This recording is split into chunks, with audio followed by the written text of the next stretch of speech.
প্রথমবার মাওয়ার চাক্কি বানাবো। এই আধা কিলো দুধ, 500 দুধ আসছে।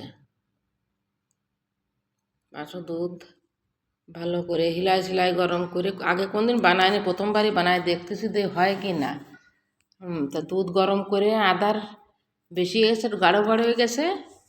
তারপরে যে লিম্বুর রস দিছি একটু দিয়ে, ফের আবার হিলাতে যে ফেটে যাবে।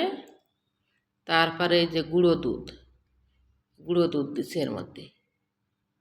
গুঁড়ো দুধ দিয়ে ভালো করে ফের করতে হবে, মিশাইতে হবে। যতক্ষণ শুকিয়ে না যায় ততক্ষণ এরকম চালাতে হবে, আর দেখতে হবে যে কোনো না যায়। এবারে যে গুঁড়ো দুধ ঢেলে দিলাম,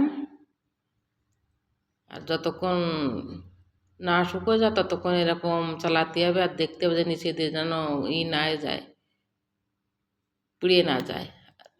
গুঁড়ো দুধ দেওয়ার পরে এইবারে যে দিছি চিনি, যার যতটুকু ভালো লাগে সেইটুখানি চিনি দিবা। মিষ্টি বেশি লাগলে চিনি বেশি দিবা। আমার হিসেবে আমি দিছি। এই যে হয়ে গেছে। এবারে এরপরে রাখতেছি। লেকিন প্রথমবার বানাইছি, মনে হচ্ছে তো ভালো হবে না। দেখিয়ে নি দেখি কীরকম কি।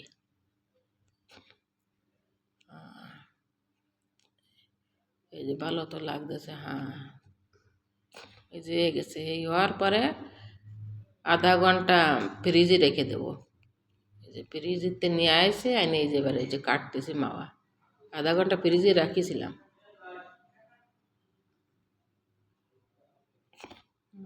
500 দুধের মাওয়া আসছে। এই যে ভালো হয়ে গেছে। এই যে খুব ভালো হয়েছে। প্রথমবার বানাইছি, তা আমার মতো এরকম বানাবা। এই যে খুব সুন্দর আছে মাওয়া।